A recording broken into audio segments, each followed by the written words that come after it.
Hello mga ginoong mangangalakal at mamumuhunan. Ang analytical na komunidad ay nakikipag-ugnayan sa iyo, Guru Markets.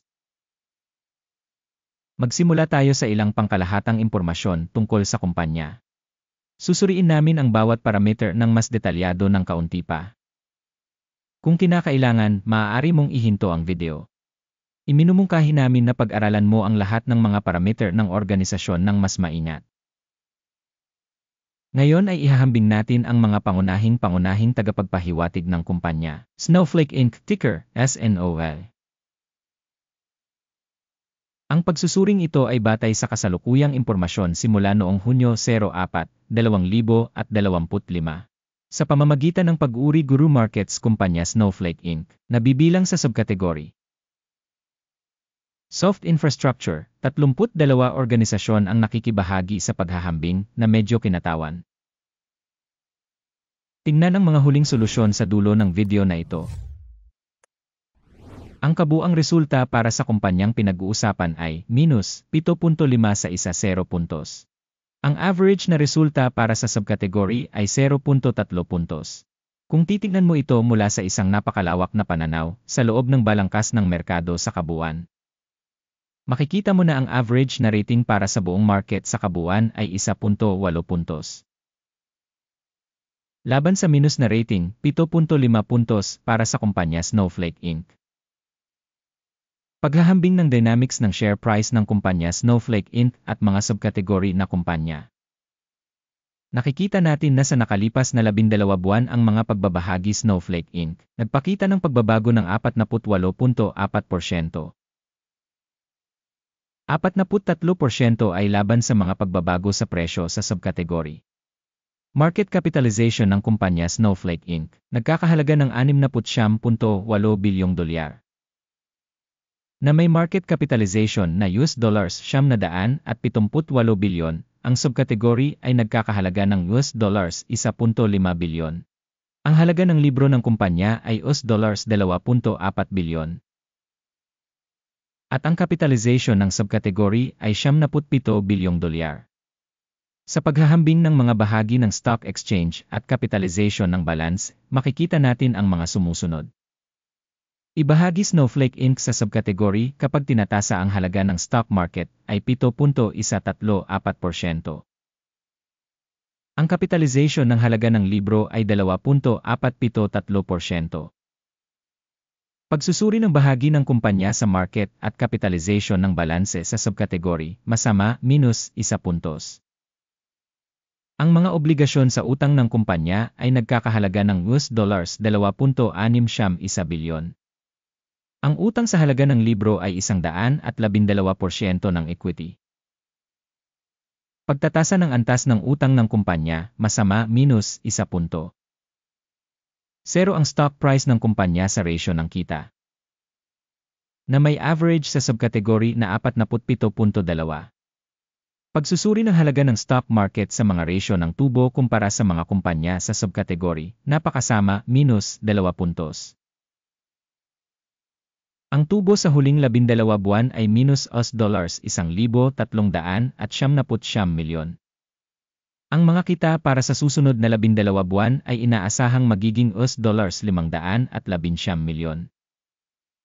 Pagtatasa ng tagapagpahiwatig ng inaasahang kita sa hinaharap kumpara sa mga kumpanya sa subkategory, passable, 0 puntos. Ang ratio ng halaga sa kita ng kumpanya ay 18.2. Ang average sa subkategory ay 4.8. Pagsusuri ng presyo sa merkado ng kumpanya sa ratio ng kita kumpara sa mga tagapagpahiwatig ng subkategory, masama, minus 1 punto. Ang kita sa huling 12 buwan ay $3,840 milyon. Ang inaasahan kita para sa susunod na 12 buwan ay hindi alam. Pagsusuri ng inaasahang tagapagpahiwatig ng benta sa hinaharap kumpara sa mga tagapagpahiwatig sa subkategory, masama, minus 1 punto. Ang margin ng benta ay minus 36.4% na may average na 1.02% sa subkategory. Pagsusuri ng kakayahang kumita ng mga benta kumpara sa mga tagapagpahiwatig sa subkategory, passable, minus 0.5 puntos.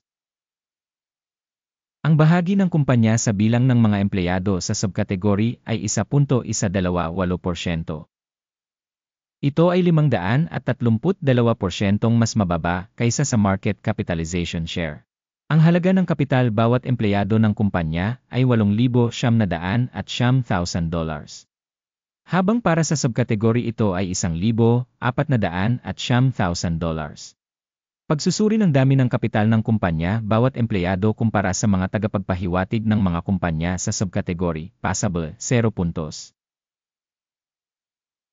Ang dami ng kita sa bawat empleyado ng kumpanya ay minus $178.5 libong. Average sa subkategory, $20.8,000. Pagsusuri ng kita sa bawat individual na empleyado kumpara sa mga tagapagpahiwatig ng mga kumpanya sa subkategory, tolet, minus 0.5 puntos. Ang dami ng benta ng kumpanya sa bawat empleyado ay $470,000. Subkategory, $271,000. Pagsusuri ng kita sa bawat individual na empleyado ng kumpanya kumpara sa mga tagapagpahiwatig ng mga kumpanya sa subkategory, tolet, minus 0.5 puntos.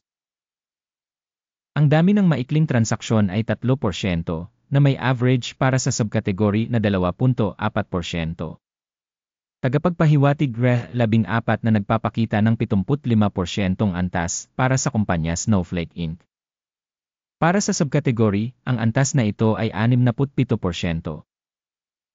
Ang aktual na pagtatasa ng stock ng kumpanya ay humigit kumulang $200 at siyam. Ang pagtatantya ng presyo ng pinagkasunduan para sa mga pagbabahagi ng kumpanya ay nasa paligid ng $220.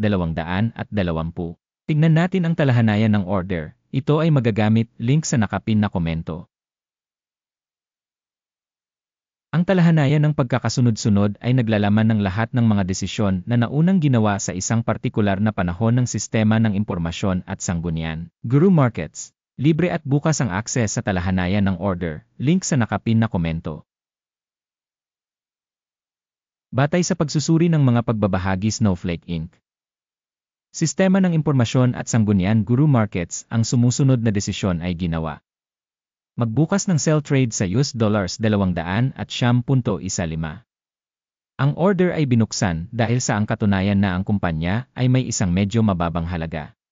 Ang organisasyon ay tinasa gamit ang pamamaraan ng pagtatasa, ang index ng AKIM. Ang take profit ay nakatakda sa 180.16.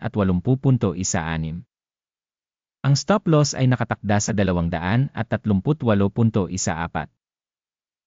Sakaling hindi isinara ang order sa pamamagitan ng take profit o stop loss. Pagkatapos ay otomatikong naayos ang order sa pagtatapos ng session sa Hulyo 04, 2025 o sa huling araw ng trabaho bago ang petsang ito.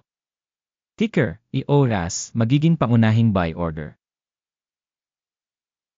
Ang video ng pangunahing deal ay naipublish na sa channel na ito. Kapag ang isa sa mga order ay sarado, ang pangunahing o pagbabalanse. Ang pangalawang order ay naayos sa huling presyo. Salamat sa lahat ng nanonood ng video na ito at sa paggamit ng information system, Guru Markets.